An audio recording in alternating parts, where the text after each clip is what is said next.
In previous episodes, we've discussed after-death communication, dreams, and healing modalities.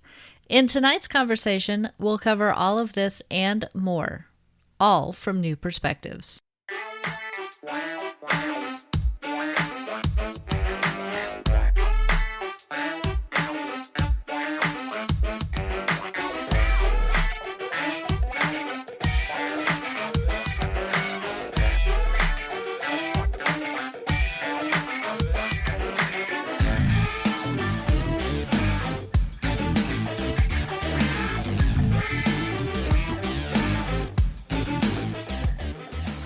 Welcome to the PEEP Podcast.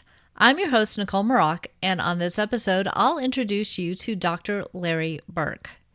Dr. Burk's life story includes an education in medicine, being an early researcher in the field of MRI technology, an associate professor at Duke University, a thought leader in MRI safety, and a fascination with metaphysical topics that led him to become an energy healer specializing in the emotional freedom technique and dream studies.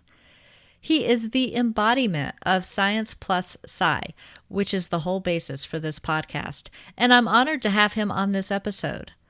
I'll let you learn more about his journey from his own words. Here's my interview with Dr. Larry Burk. Hi, Larry. Welcome to the podcast. How are you doing? Good. Looking forward to talking about some interesting subjects. I am too. I'm so excited to have you on. Thank you for making the time to be here.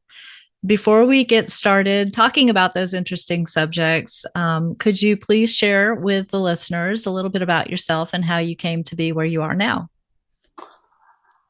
Okay, well, I moved from Pittsburgh to come to Duke as an undergrad in 1973, and I spent the summer before the actual arrival on campus looking through the course catalog for the parapsychology course, and there wasn't one. I was shocked, but then I discovered later that Dr. Ryan had moved off campus in 1964 when he retired, and for some reason I never bothered to go and visit the parapsychology center when I was here as an undergrad. Not in 4 years. It was just one block off campus, and so when I came back as associate professor of radiology in 1993, that was the first place I went, and I've been going there ever since. So, and I've been an active participant in a lot of the research and the different events. I've given probably half a dozen lectures and participated in big conferences. It's been a wonderful relationship. So you started in the health profession, and you stayed in the health profession, but you moved into energy healing. What first got your attention about energy healing?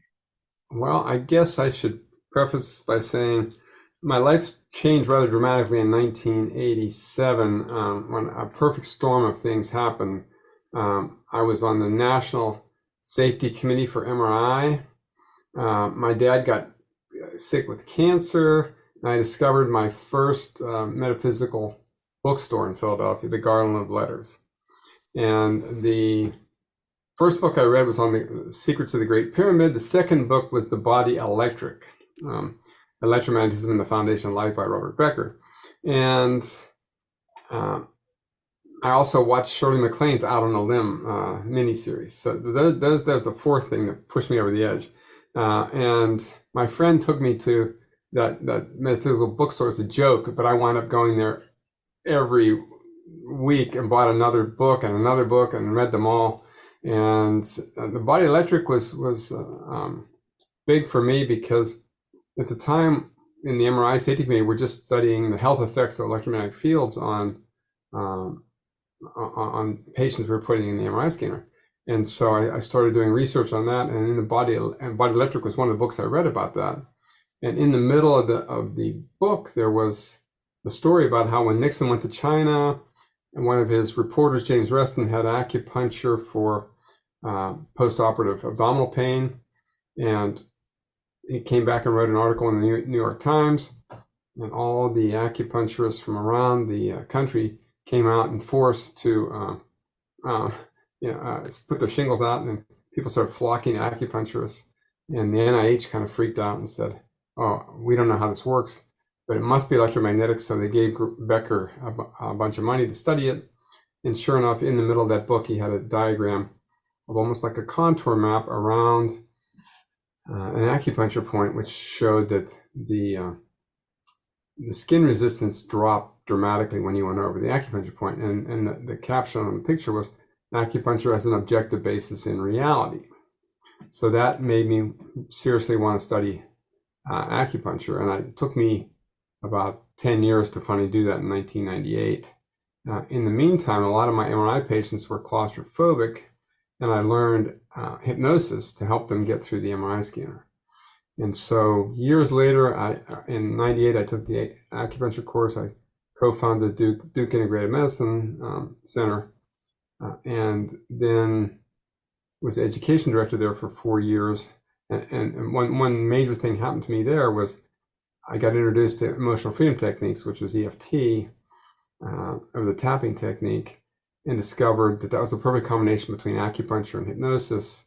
And it would be really good for all sorts of emotional trauma and PTSD and actually many physical illnesses, which, since I'm a musculoskeletal radiologist, I'm interested in pain conditions and things like that. So that was launched my EFT career in 2002. And then when I temporarily retired from Duke in 2004 to do teleradiology from home and read MRI scans from home, I decided that was the ideal time to get more involved with the Rhine Center. So I started going to the Rhine Center religiously every month and started doing some research. And that was sort of opened up that whole other world for me in a big way there that I've been wanting to do for years. So yeah, that's kind of how I got connected to the Rhine and also into my EFT career. So I'm really thankful that you got connected to the Rhine too. That's it's such a wonderful organization, and the work they do is amazing, and they fill a need that we have.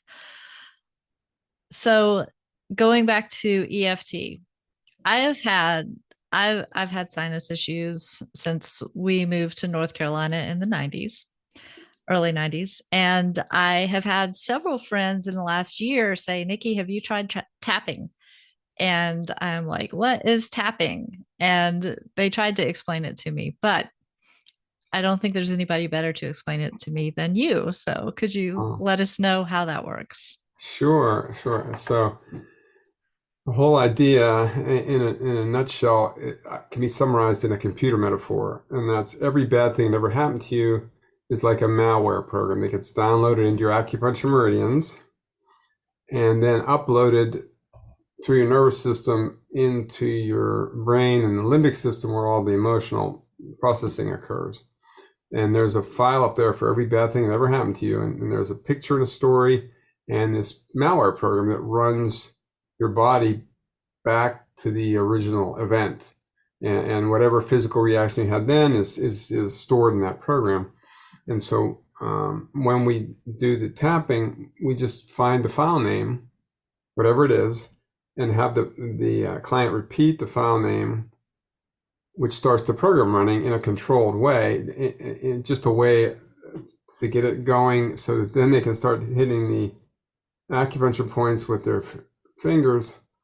And the tapping essentially uninstalls the program by hitting the delete key over and over again. And by the time you're done in 15 or so minutes, the program will be uninstalled, and you just go back and look in the file, and there'll be the picture and the story still there, but the program should not be there and will not run your body anymore. Instead, you'll have association with a nice tapping sensation on your acupuncture meridians instead, which is pretty much the way it works from a neurophysiologic point of view as well. And it's called memory reconsolidation. It's like every memory that you have is only as old as the last time you looked at it.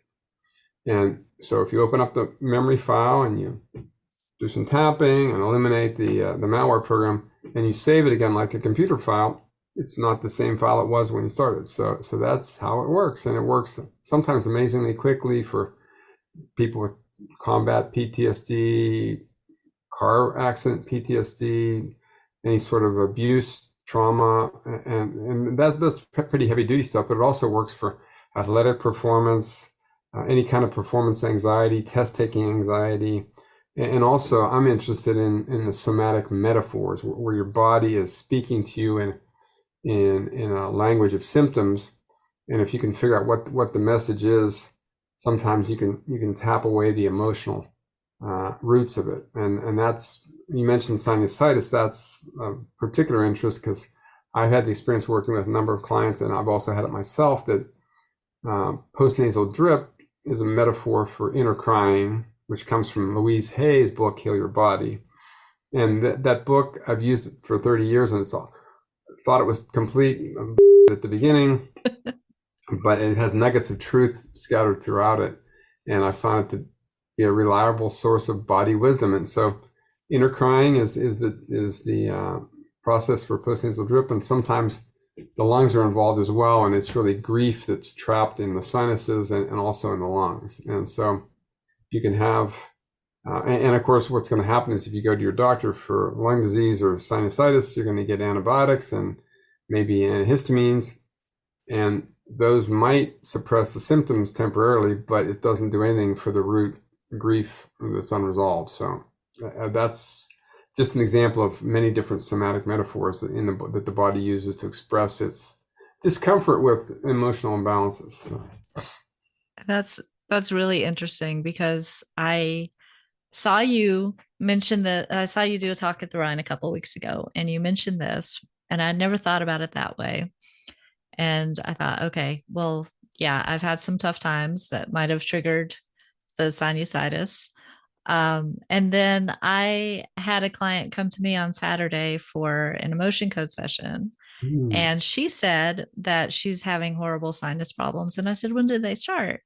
And she said, with her divorce, which is when I had migraine stuff that I was taking care of through the emotion code, but that started with my divorce. So I can see how traumatic moments in your life can trigger physical issues.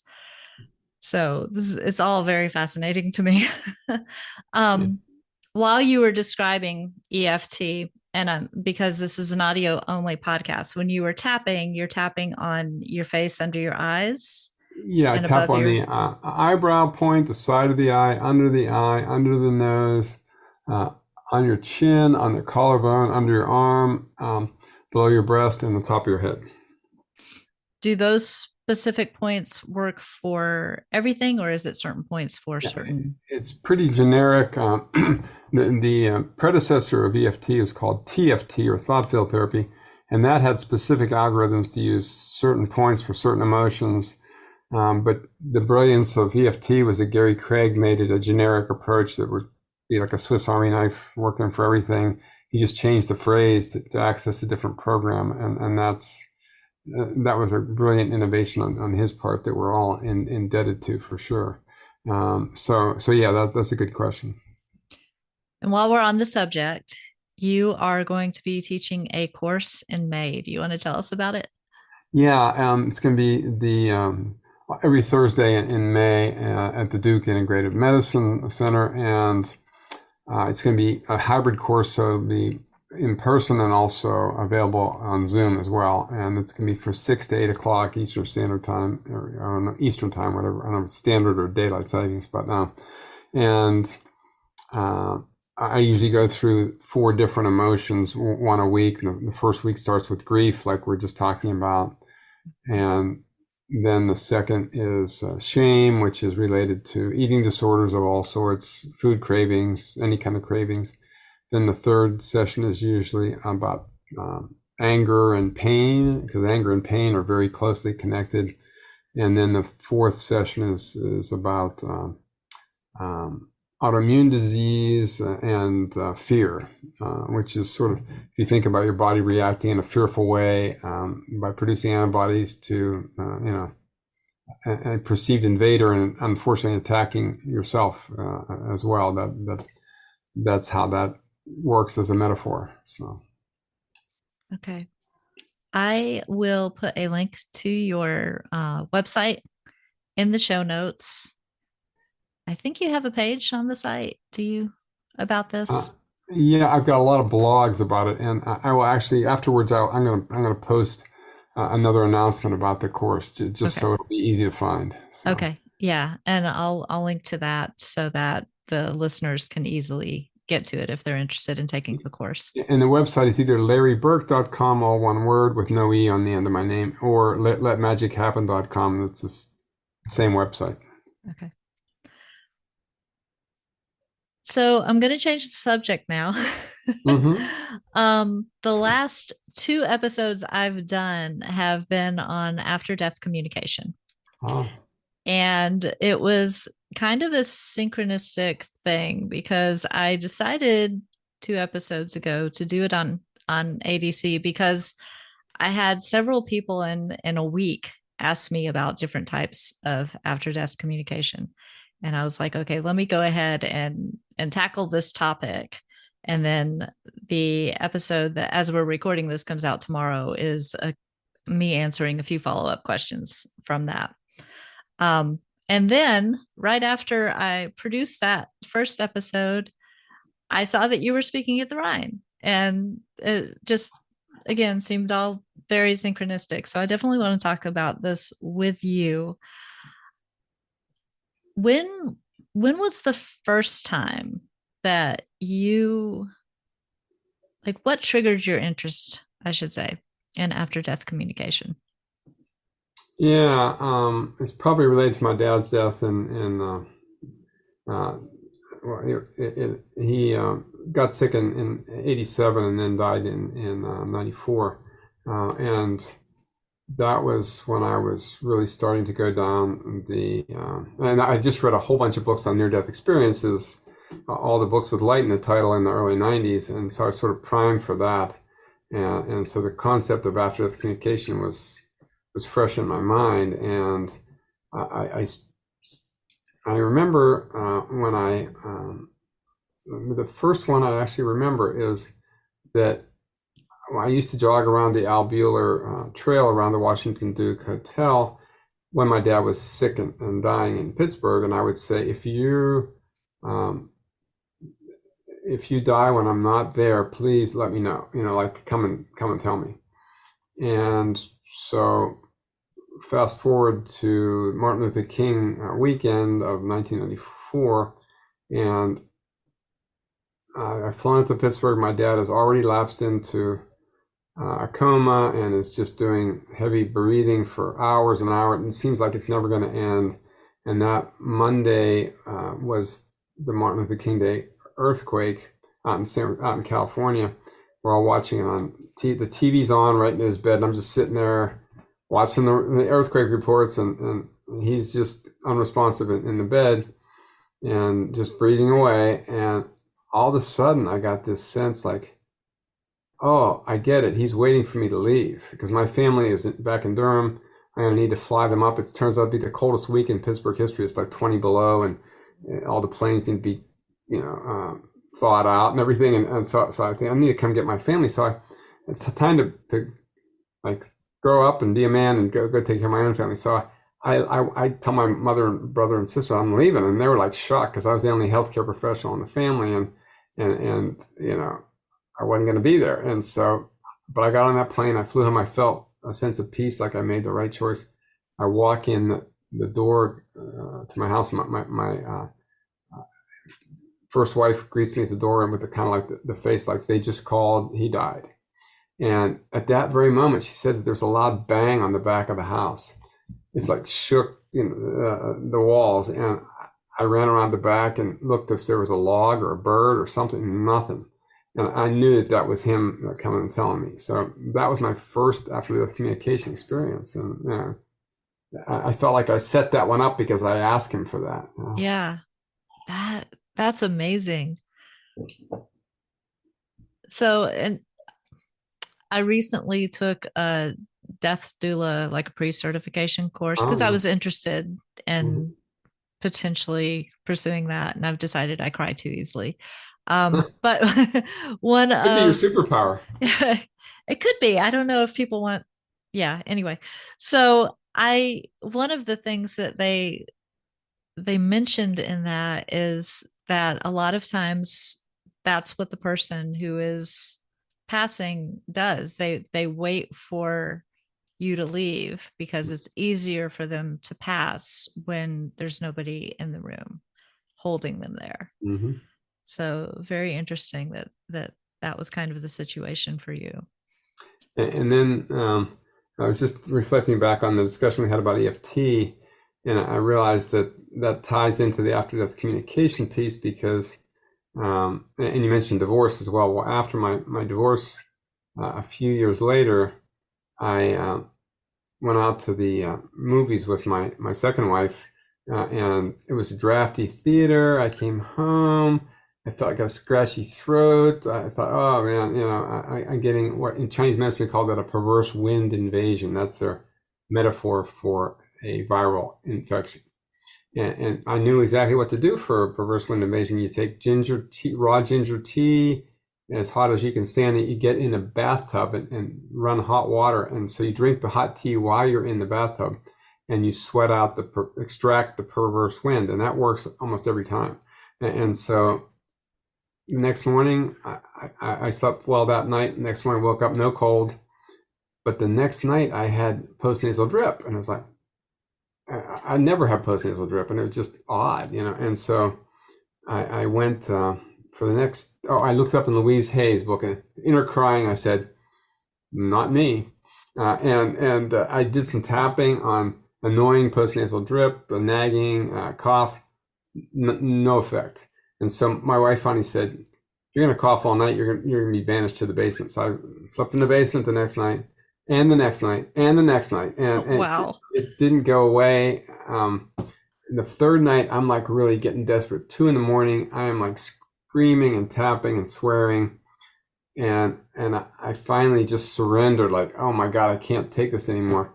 And then I had a flashback to the movie, which would have made sense to think about that, but I hadn't thought about it at all. And it was Shall We Dance with Richard Gere and Jennifer Lopez. He's a middle-aged guy going through his midlife crisis and taking ballroom dance lessons from her, but he's hiding it from his wife and daughter because he wants to surprise them with the big show at the end.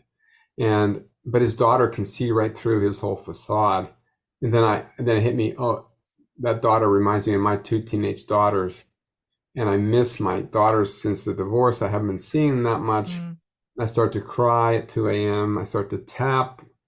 And that's, we call that emphatic tapping, when you're actually tapping on a real emotion that's coming up, like screaming or when you're screaming or crying. Postnasal drip was gone in a matter of minutes.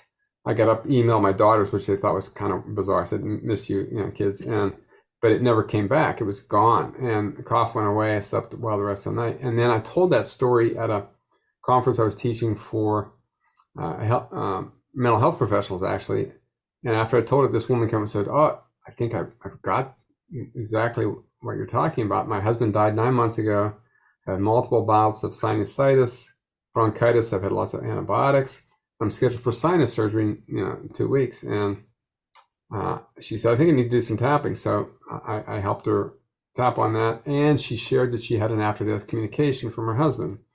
And he had come back to her in several dreams, very powerful dreams. And I said, well, those aren't just dreams. Those are like visitations, and you should take them seriously. And often it helps people resolve their grief. And sure enough, by the anniversary of his death, she sailed right through it and canceled the surgery. And the surgeon was like confused, going, "Oh no, you have a mechanical problem." And she said, "No, I have a somatic metaphor, and it's gone." So that was I was nice, and that's why I like to connect the EFT and the dream work because the symptoms are giving us messages all the time.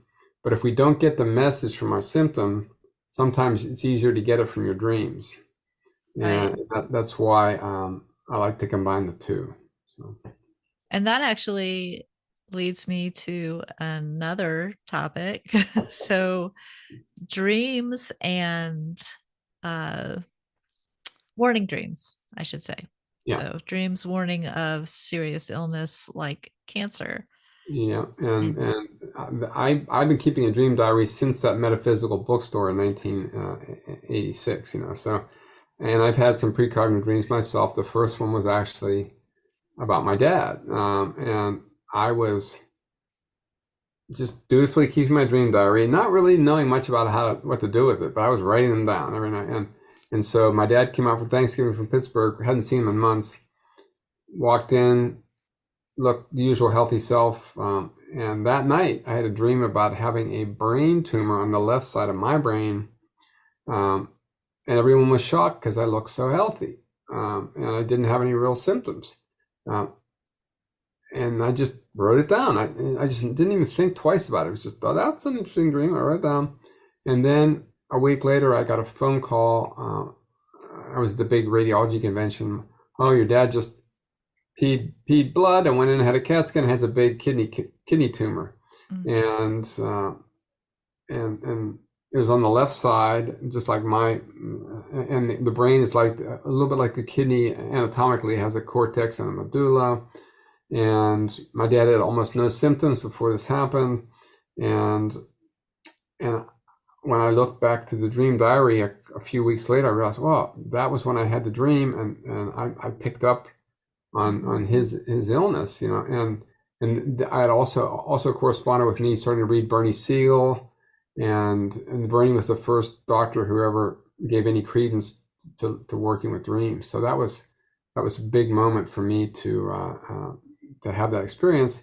And then I came to realize later that it's also possible that people can have dreams about their own illness, and that came about through a couple friends of mine who both, the first one dreamed about having tongue cancer, and the dream was about a spider crawling out of her mouth, and it was like, oh, that would get your attention, yeah. And then the next dream was about a friend who had a dream about breast cancer. And so those two kind of got the wheels turning in my mind about warning dreams. And then I encountered two other friends with the breast cancer, and that made three. And in medicine, we make a joke about one is a case report, two is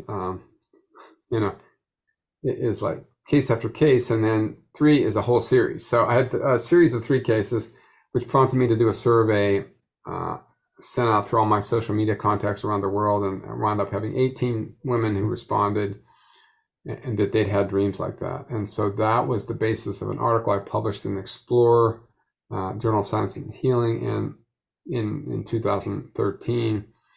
And then I gave a TEDx talk in Raleigh in 2016 while I was working on writing a book.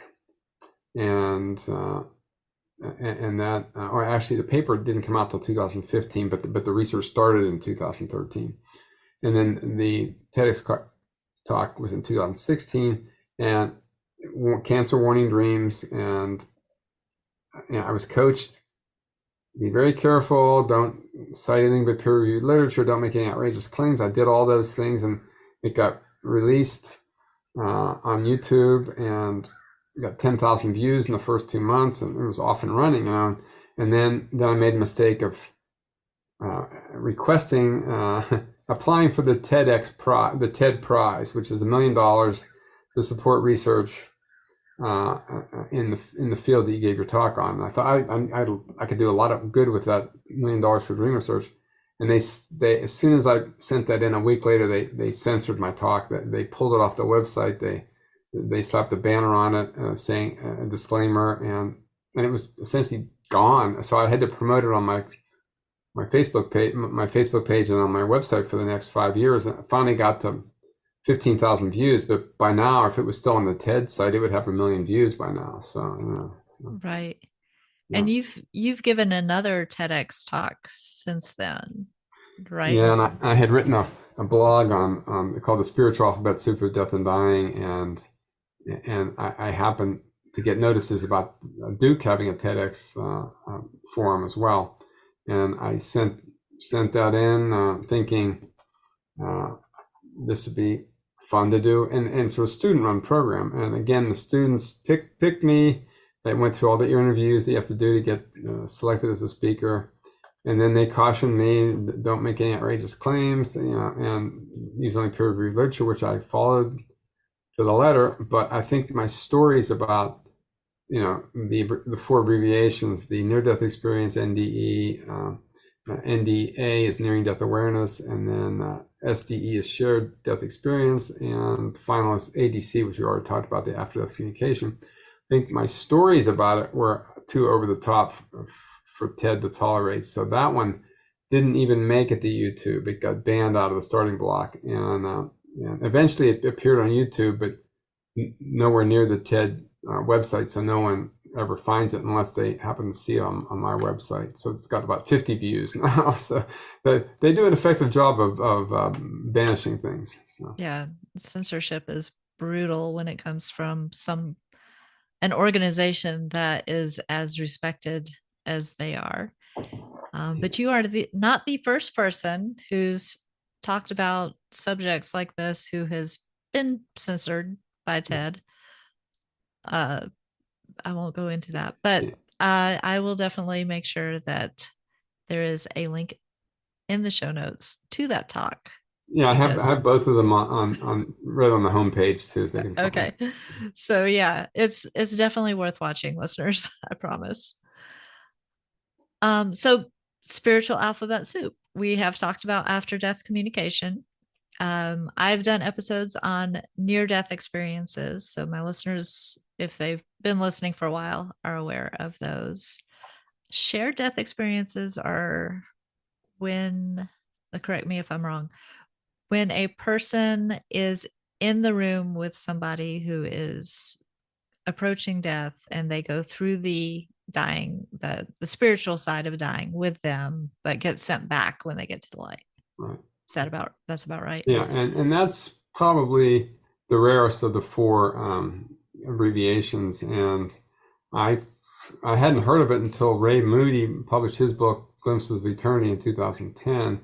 And then he directed me to this new book that just came out, At Heaven's Door, by William Peters. And that's, and he's got the Shared Crossing Project, where he's collecting hundreds of cases like this. And it's having a big impact. And they're having, IANS, the International Association for Near-Death Studies, is having their grief symposium on the 28th of April, an all-day symposium, and William Peters will be talking about it there. So my only experience with that, has been, it can happen also in the dream state when you're not in the room. Okay. And since I'm not all that psychic when I'm awake, I'm more psychic when I dream. So more likely that I would have those kind of experiences in a dream. So. And the fourth one was approaching death experiences. Yeah, nearing death awareness. Nearing death awareness. Maggie Callanan is a nurse who really popularized it 15 years ago, and Christopher Kerr is a doctor from Buffalo who wrote the book, I think, Death is But a Dream, and did a lot of research on it. And that's a very common occurrence. I mean, even people I know who are kind of skeptical, about the whole thing, pay attention when grandma is in the deathbed going, don't sit in that chair because grandpa's over there, and so you can take one of two responses. You can say, well, let's get the doctor to sedate grandma because she's hallucinating, or we'll just pay attention and not sit in that chair and respect grandma's experience, so that's, I think, and that's called the welcoming committee, which I think is just a wonderful concept. There's also a lot of talk among people who are dying of, it's time to get on the train. It's like there's like a departure happening, and they're getting ready for it. I haven't heard that one. Just gave me chills. Oh yeah, I hadn't heard that one before. I have heard of the welcoming committee, and I think that was part of the reason that I got interested in the whole death doula idea, was to, it sounds so wrong, to help people pass peacefully and to be a part of their spiritual experience Yeah. to help the family understand that it is a spiritual experience. It's not the mechanical process of the brain dying and all the stuff that people say, like the skeptics will tell you. But yeah, the whole all the stories I've read and heard just are so fascinating, and I'm trying to think of the right word. How about awesome? Awesome. Yeah, awesome is a great word. Inspiring, there's so much to it, and it helps to take away the fear of death when you know that, your soul, your essence continues and can be there for others down the line. Yeah, if I have a coaching client who has a real fear of death, I just prescribe, reading one of these near-death experience books would be a good start for your whole getting comfortable with death, which is so denied by our culture that it stigmatizes it and makes it much more difficult for everyone. Mm-hmm. I agree. So going back to dreams, you said you've been keeping a dream journal since you went to that metaphysical bookstore. Mm-hmm. What would you recommend? Like, what do you think people would get out of a dream journal the most? Because I know a lot, I always remember my dreams when I wake up, and most of them are brain dumps, right? But there are times when I wake up and I'm like, oh, that one meant something. It's going to take me a minute to figure it out. Well, I mean, Jung talked about, little dreams, which are just residue from the day, which are just processing, versus big dreams, which wake you up and that you'll never forget. And obviously you want to pay a little more attention to the bigger dreams. And I do find as the night progresses, the residue dreams are often the first ones you have at midnight or 1 o'clock, and the closer you get to dawn, that's when the bigger dreams usually come. And I don't know if your left brain filter is going further and further away. The more REM sleep cycles you have, or what exactly is going on, but those are the really deep ones that have the biggest impact. And sometimes there's even a dream theme that runs through the night if you follow the sequence. And I also like to ask for clarifying dreams. If you have a dream that's puzzling or particularly provocative, you can either the same night when you go back to sleep, you can ask for clarification, or you can do it the next night, or even later than that. And that's, Jung also called that active imagination, going back into the dream at a later date and just doing visualization without even being asleep. And then I think in terms of, we already mentioned the health benefits potentially, but even more so, relationship issues come up,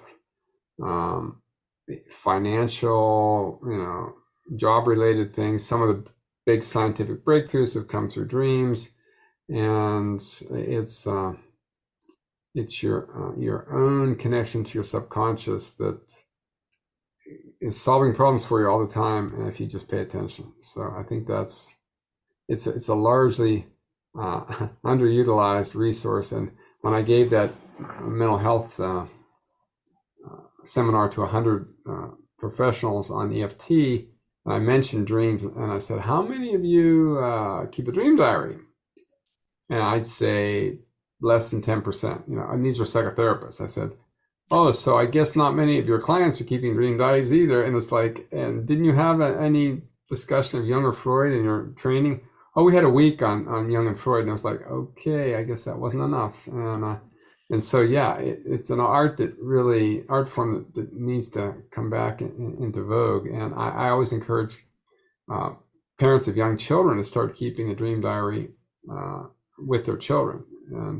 And for some reason, my youngest daughter spontaneously started keeping an illustrated dream diary when she was no more than maybe 3 years old, and she would draw the villains and the heroes, and we would bind them for her and everything. And it was like, It was Wow. amazing. Then she went on to become a creative writer, so that makes sense. And and then I think precognitive dreams in general are just one of the sort of, it's the, what can I say? It's the entry level drug to expanded views of the universe. It's like without any psychedelics or anything else, if you just have a precognitive dream that comes true a day later or a week later or a year later, there's no explanation for that. No way you can explain that, and violates all the rules of space and time, and that causes you to question whether the universe is really the way it works, the way you think it is, or maybe it's something a little more magical going on. So, And they don't even have to be big precognitive dreams. Like it doesn't have to be a big event. The first one that I remember having, I was probably 7 or 8 years old, and we were sitting at a picnic table around the family when I was visiting my family up in upstate New York. And somebody passed me a plate full of vegetables, and I turned up my nose, and my grandmother said, "You need to at least take a carrot." And I took a carrot and passed it. And the next day it happened. And I was so freaked out. But it made me start paying more attention to my dreams. And I think that's why I always remember my dreams when I wake up. that is very cool. Now, the most interesting precogs I've had were about 20 some years ago. In 1996, I think it was, a couple years after my dad had died, and I was going through some career transition in radiology, moving into integrated medicine, and I had a series of tornado dreams, and like maybe four of them, within a matter of a year, and every time they happened, the next day there was a tornado in the news, and it was like in North Carolina, which is pretty rare, Yeah. and it wasn't until 20 years later. I was so blown away by the precognitive nature of it that I didn't bother to interpret the dream. It was just like, oh, it's precognitive. And so 20 years later, I'm doing a dream workshop with someone, and they go, well, dreams or tornadoes are signs that your whole life is being turned upside down. And I realized, oh, that was the major career transition in the beginning and the end of my first marriage. And I never even gave a thought to the tornadoes have any meaning other than that they were precognitive. That was hilarious. That is, and I've had a similar experience when I was going through my divorce. I actually dreamed that a tornado sucked my ex-husband out of a window, and I was like, bye. And it was, yeah. But I have right out of the Wizard of Oz right. there. Yeah, it was pretty wild. And I still remember it. But I actually at 30, I went back to school for a meteorology degree. So like when I have when I have tornado dreams now, they're usually more of me trying to warn people of danger. Oh. And so it's a little bit different from the world turned upside down meaning. It's usually there's something going on in my life that I am concerned for somebody else, and I've been trying to decide, should I say something or not? And so that translates into my dreams. Well, then you'll conclude with this one, and that I was in Florida on a family vacation, and I had a dream about tornadoes in North Carolina at the airport. And the next day we're flying home, and the plane was rerouted because a tornado tore the top off of one of the hangars at one of the terminals at RDU, and I went back and looked in the archives to find that documentation of that event, and so that was a warning dream in a sense, and yeah. I didn't convince the pilot to change his course or anything, but it was interesting nonetheless. Right, and that's the thing about these is a lot of times you don't know. It's hard to know which ones are things that you should try to act on, and which ones are just it's symbolism. That's why I do tell people when they have a physical health dream, ask two questions, and the first is it a dream about my health or someone else's? And the second question, is it a physical problem that needs to be taken care of right now, or is it a metaphor for an emotional turmoil, that's going on in your life in the context of the dream. So, and sometimes you can ask for a clarifying dream about that and you get an answer. So. And you're the first person I've ever heard say ask for a clarifying dream. So that's a concept I plan to put into use, because often enough I wake up and I'm like, I'm not sure what that was about. So that's next time I will try that for sure.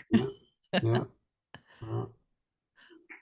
Well, Larry, I could ask you a million questions, and I am so thankful that you came on the show tonight. Maybe you'll let me ask you a half a million more somewhere down the road. Sure, we can talk about medical intuition next time if you want. So. Oh, that would be awesome too. But thank you so much for coming on the show. I will put a link to your site in the show notes, so anybody who's interested about anything that we talked about can take a look at your website, get in touch with you if they need to, sign up for the course at Duke if they want to, and all of that. All right, thanks. Thank you.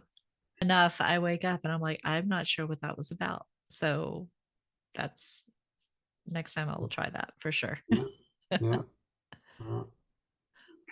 Well, Larry, I could ask you a million questions, and I am so thankful that you came on the show tonight. Maybe you'll let me ask you a half a million more somewhere down the road. Sure, we can talk about medical intuition next time if you want. So. Oh, that would be awesome too.